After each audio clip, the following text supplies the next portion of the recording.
Hello, I'm Kelsey Tamborrino. I'm an energy reporter at Politico, and I'll be moderating today's panel, which will focus on next gen US gigafactories, shifting from import to export.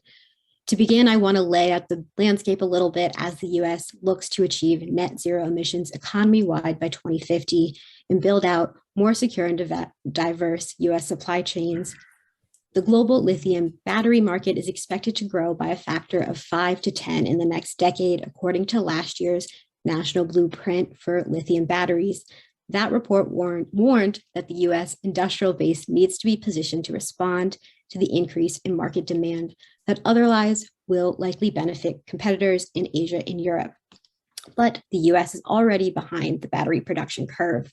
Given that, today's panel will examine the challenges and opportunities of scaling up gigafactories to match what's going on in Asia and Europe right now, and how completing a domestic battery supply chain to meet the energy storage demands of a decarbonized economy will require a strategy leading to US gigafactories churning out next-gen batteries. Now, to introduce our esteemed panel, Ilka van Dalwigk is at InnoEnergy and serves as the policy manager for the European Battery Alliance, which brings together industrial and innovation actors to build a strong and competitive European battery industry. Robert H. Edwards Jr. is the Director of Outreach and Business Development, of the Loan Programs Office at the Energy Department. Monica Gorman is the Deputy Assistant Secretary for Manufacturing in the International Trade Administration at the Commerce Department, where she directs Commerce's efforts to advance the global competitiveness of manufacturing industries. And lastly, Landon Mossberg leads Northvolt's North American business and early expansion efforts as the president of Northvolt America. Prior to this, Landon held the role of Chief Automation Officer at Northvolt in core roles at Tesla, directing software, engineering, and operation teams. Welcome to all our panelists, and thank you for being here. To kick things off, I'd like to start with Landon and then go to Deputy Assistant Secretary Gorman. But Landon, to start, what are some of the key challenges to scaling up of gigafactories, and what might that look like in the US, and how do you do so equitably? Yeah, I mean, I think there's probably two main challenges that we see. One is there's not that many places you can put a project of this size. You're talking billions of dollars, hundreds of hectares of land required. Probably the hardest thing is around power. At Northvolt, we're really focused on, we have a mission to build green batteries. So we want fully sustainable grid. And I think most of the industry is now moving in that direction. And you need hundreds of megawatts continuous power. So you're looking at already a fairly small subset of the country that can house these factories, and they tend to be fairly remote. So you have a major challenge around labor, and battery manufacturing is a lot like semiconductor manufacturing. You need highly trained, highly skilled folks. It's a different skill set than pretty much anything that's being done if you've never done it before. So there's a training challenge and a people challenge there, driven by how sort of the other constraints around sites. And then probably the other one that's very specific to Western countries, the US and Europe, where Northvolt is now manufacturing, is really around infrastructure. If you look at Asia, they've got about a 10, 15-year head start on us in infrastructure in terms of like capital equipment suppliers, raw materials, even things like grid developments and logistics. So these ecosystems, these factories are just the tip of the iceberg. You need an ecosystem of suppliers that take a very long time, are highly specialized, really challenging to build quickly. So I'd say those are probably the two major challenges. Yeah, and then Deputy Assistant Secretary Gorman, what do you see as some of the key challenges to scaling up gigafactories, and how are you thinking of it doing so equitably?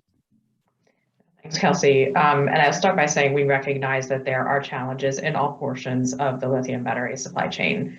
I want to call attention to the Advanced Battery Supply Chain Report that was mandated by Executive Order 14017. This report was released last June. If folks haven't had a chance to take a look at it, I would definitely recommend that you do so. And it highlighted gaps really in all stages of the US battery supply chain, ranging from critical minerals all the way to end of life battery recycling. To address these, the Departments of Energy, Commerce, State, and Defense have launched the Federal Consortium for Advanced Batteries, also known as FCAB. And this is a structure that brings together federal agencies to focus specifically on the challenges facing the US battery industry. So FCAB seeks to establish a secure supply chain for battery materials and technology, and with the goal of supporting long-term US economic competitiveness and equitable job creation, while also enabling decarbonization, advancing our social justice goals, and meeting national security requirements. And the National Strategy for Lithium Batteries that the FCAB published outlines 5 goals that will help us achieve this vision of establishing that domestic supply chain for lithium-based batteries that we need. So those 5 goals are, number 1, securing access to raw and refined materials and discovering alternatives for critical minerals for commercial and defense applications. Second, supporting the growth of a US materials processing base able to meet domestic battery manufacturing demand. Third, stimulating the US electrode, cell, and pack manufacturing sectors. Fourth, enabling US end-of-life reuse and critical materials recycling at scale, as well as a full competitive value chain in the United States. And fifth, maintaining and advancing US battery technology leadership by strongly supporting scientific research and development, STEM education here at home, as well as workforce development. I want to comment also briefly on equity. So here at Commerce, we have the Global Diversity Export Initiative and the Rural Export Center to specifically help exporters who are in underserved and rural communities to help them overcome some of those steeper challenges that come with clean tech and advanced battery export transactions. The Secretary of Commerce is also participating in the Interagency Working Group on Coal and Power Plant Communities and Economic Revitalization. This was established under the President's Executive Order on Tackling the Climate Crisis. And this working group is another whole of government approach to creating well-paying union jobs, spurring economic revitalization, remediating environmental degradation, and supporting energy workers in coal, oil, and gas and power plant communities across the country. So in support of that effort, Commerce's Economic Development Administration announced the allocation of $300 billion in the American Rescue Plan Fund specifically for coal communities. So we believe this investment will help to ensure that those communities have the resources, not only to recover from the pandemic, but really to help create those new jobs and opportunities, which we believe will also happen through the development and the expansion of new sectors, such as in batteries. Mm-hmm. Yeah, and we touched on the progress in Asia and the EU, but Ilka, I want to shift to you a little bit here. What are some of the lessons learned from Asia and Europe on energy storage and developing a European battery industry?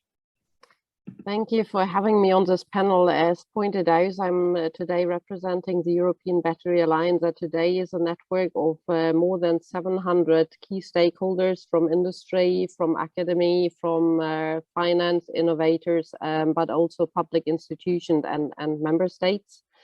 I think the situation when this initiative was launched by Vice President Maroš Šefčovič back in 2017 was completely different.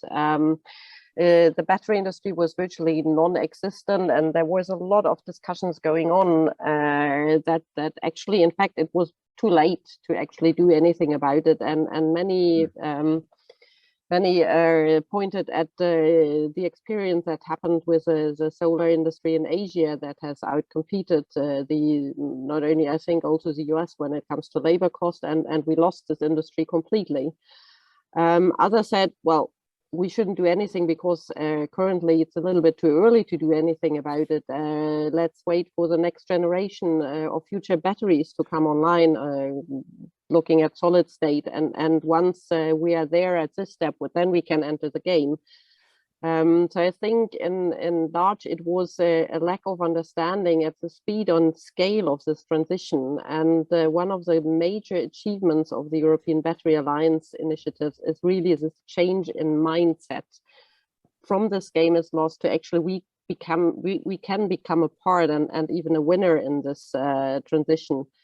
And one of the most important key takeaways, I would say, is that policy makers cannot predict the future, but I think they can largely influence it. And this statement from Maros Šefčovič back in 2017, stating that if Europe acts fast and coordinated, we can create the best conditions for those strategic value chains, such as the battery value chain, to be developed in Europe, is one of the key factors.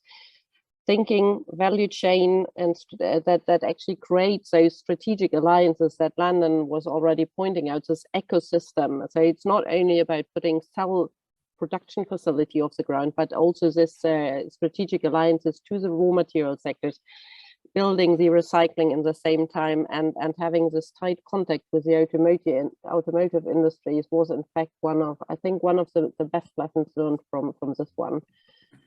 Second topic, just to point out, I think public and private need to go hand in hand. I think that the public side can support greatly by stimulating the market with maybe subsidies, with support that was mentioned by Monica already, that is very similar to what's been done in Europe as well.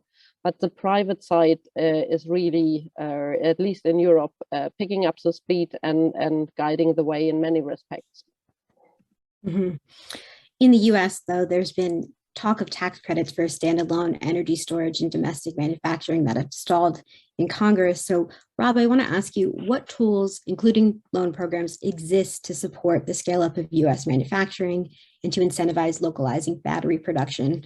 Are there gaps we still need to address through policy regulation or other government actions? Thanks, Kelsey, for that question, and thanks for having me on this panel. I just really want to mention two things that were said earlier. One by Ilka, which I just loved. There were people in Europe who said, it's too late, China has won. And then there were other people in Europe saying, it's too early, we need to wait. So the good news is, in the Biden administration, we are not tripping up over that false dichotomy.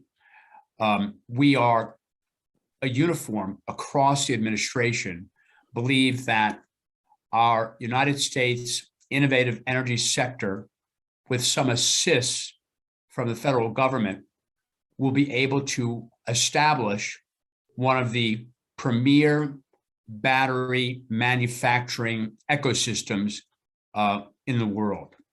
I'd like to note what Deputy Assistant Secretary Gorman was talking about. She laid out very beautifully the supply chain issues, as well as the market goals, and let's just call them deliverables, that we have to deliver from the administration to meet the goal of establishing this battery manufacturing supply chain. We have across the department and across the government a wide variety of potential ways in which we are helping to do this. My area of expertise is the Loan Programs Office. So for anyone that has any doubt as to whether or not we're going to accomplish this, I'd just like to let you know we currently have $10 billion of loan applications for battery manufacturing plants. These are greenfield plants in the United States. These plants include both manufacturing plants for lithium-ion batteries for use in vehicles and trucks and transportation generally, as well as manufacturing capacity for energy storage for stationary storage applications for the grid.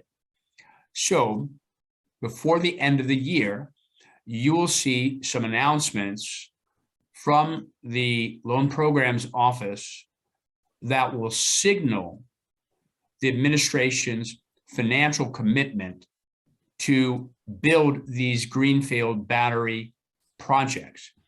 With all that said, there are still many elements that these loan applicants need support in, and just most generally speaking is how do you assemble the entire supply chain to be a battery manufacturer in the United States.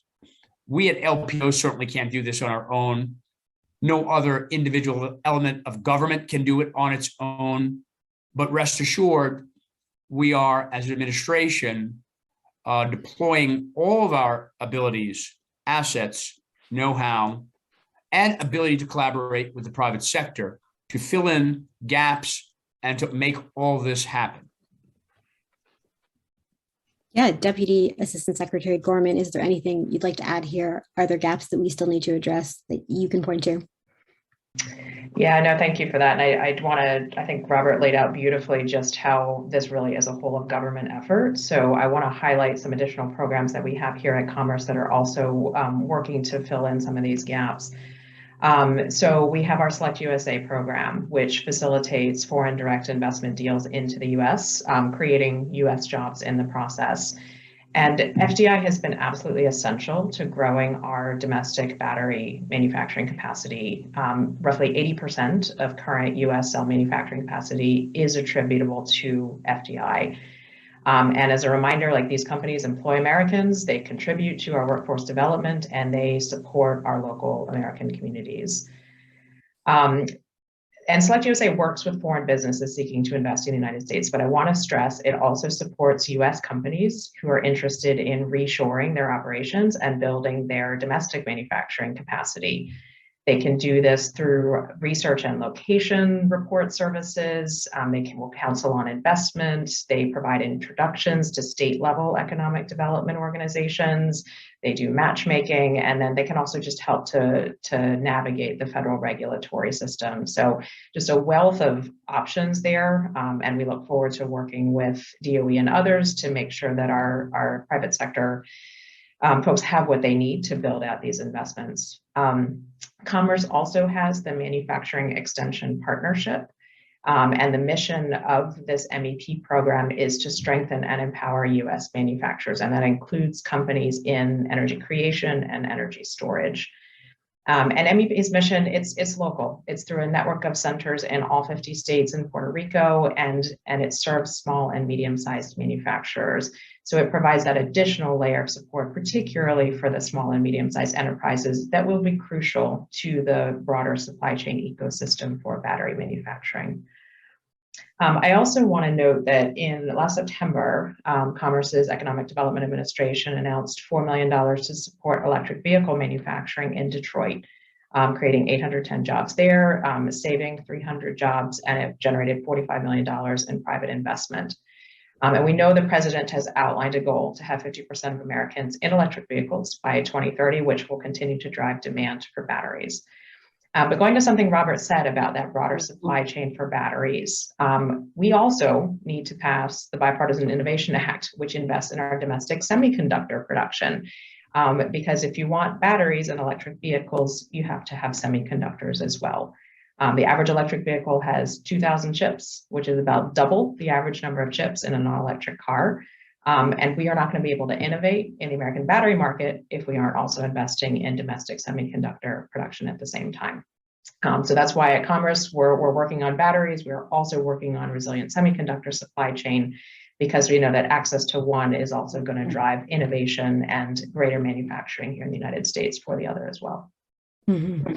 Yeah, I want to go back to the jobs aspect of this. Ilka, if you could take this one, and then maybe Rob, if you want to jump in. But how do you ensure the growth of gigafactories and battery storage translate to well-paying jobs throughout the US, particularly given the high labor costs here relative to Asia? One of the first things I would like to point out is I think that today many automakers understand that batteries are not a commodity. In fact, they are the most important building block of EVs, and the design and content of each battery type will in fact impact on the performance of the car.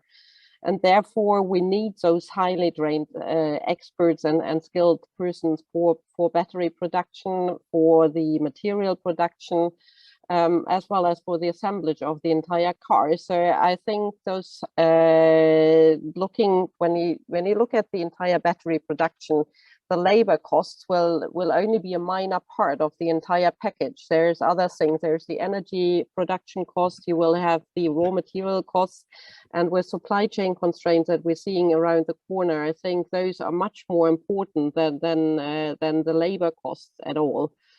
And there's a lot at stake for the Western countries. Given the importance of the battery in this transition, if we do not master the production of the battery cells, we will lose the automotive industry to Asian competitors. And that means that at the end, we will actually be there without any jobs in the automotive industry at all. So we need really to create domestic battery production, create those ecosystems to keep the competence inside. And I think here the EU and the US actually can gain from cooperating around innovations on knowledge sharing, on transfer of experts to attract those global experts in this field to actually build together on resilient value chains.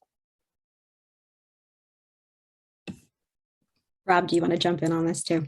Sure. Well, firstly, thanks both Monica and Ilka. We have something that is an administrative-wide initiative and goal called EJ40, which is also known as Energy Justice 40, which seeks to ensure that 40% of all new investment in clean energy and the energy transition inures to the benefits of low and moderate income communities, disadvantaged communities, tribal communities, and other communities that have been hard hit. For example, coal communities and other fossil energy communities. What does this mean in practice? Well, we see it across the Department of Energy. Nearly every funding opportunity announcement that comes out will ask the applicant to describe how their project or proposal will help achieve the EJ40 goals. At the Department of Energy's Loan Program Office, one of the folks on my team, her entire remit is to help LPO participate in this overall DOE and administrative effort on EJ40. What does that look like in practice?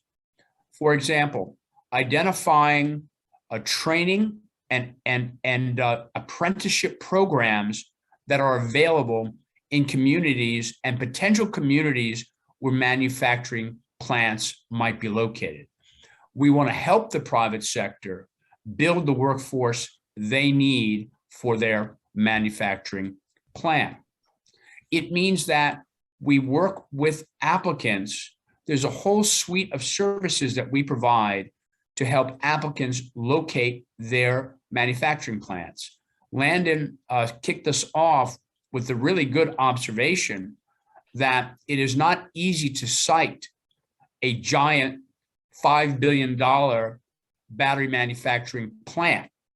There are all sorts of necessary things that must come along with the location, including access to uninterrupted renewable power, access to a workforce, and access to many other things.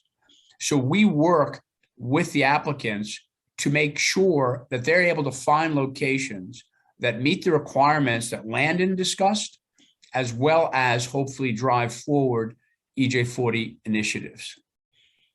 Mm-hmm. And yeah, Landon, I want to get back to you. What has stuck out to you as companies move to expand gigafactories in North America, including Tesla, Panasonic, LG, SK Innovation? And, are there best practices to take from your experience from Northvolt's current work in Europe? I mean, I think a lot of really great stuff has been said. I mean, Northvolt and InnoEnergy has been a fundamental partner for us in getting up and going in Europe. And I think without InnoEnergy and programs like that, we would really struggle to be where we are today. I think a general point that kind of occurs to me a lot right now is we're in a situation right now. I'd say the U.S. is probably in like a third phase. Europe was sort of the second phase, but really both Europe and the U.S. were playing catch up to Asia. They are they are still dominant in this industry by far in terms of almost any way you can look at this.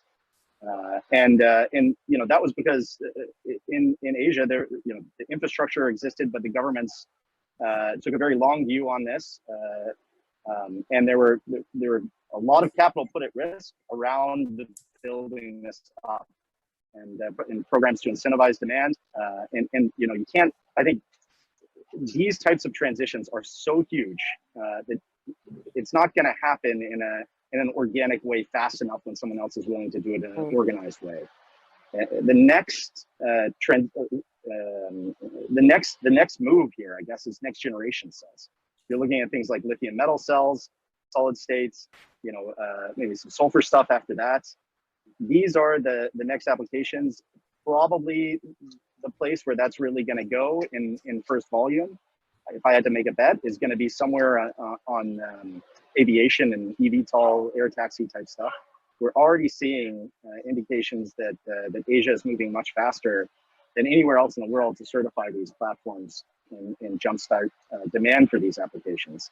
And I think a key lesson we should learn from what happened and where we are in this place right now, as sort of like an economy, is how do we make sure that we don't repeat the mistake of the past where they get a 5-10 year head start on us. So we need to look at ways to not just how do we catch up to where we are now, but see around the corner, because we're probably about 5 years away from the first applications really coming at scale. And how do we get in front of those and make sure that Europe and the US are in a leadership position when it comes to these new next generation applications. And I think from an industrial perspective, like in general, just doing this is extremely hard, and it's only hard. It's only harder when that ecosystem doesn't exist. So, not underestimating the challenge here, and sort of expecting that this is going to take a lot of capital, a lot of time, a lot of partnership, and planning for that upfront, and trying to be realistic about what's possible to do. But I think what's super encouraging to me is looking at what's happened in Europe. It's an outstanding success story, and I start to see that happening here in the US as well. So I think we're in a good spot. We just need to keep hustling to stay there. Mm-hmm. Yeah, and in the last few minutes here, I want to open things up to some questions from the audience. And so whoever on the panel wants to jump in on this one, audience member asks, does having both EV vehicles and plug-in hybrid vehicles pose problems in prioritizing gigafactories? Anyone who wants to jump in on that one? I mean, from an application perspective, I think they're both driving demand for cells. Probably the cell designs are different, and the volumes are much smaller. So I would say plug-in hybrid is better than a full ICE car. But in general, like the real transition happens when you push past this. And I think you're already seeing it in Asia. You're starting to see it in a lot of Nordic countries and other countries in Europe. There's a point at which EVs hit a market saturation, and then ICE starts to become very, very non-attractive for new car purchasing. And I think what's really important that North America needs to get right is not to be the last ones holding the bag on ICE vehicles, because then you're the only ones in the world still building that stuff in the developed world, at least, and that's not a good place to be.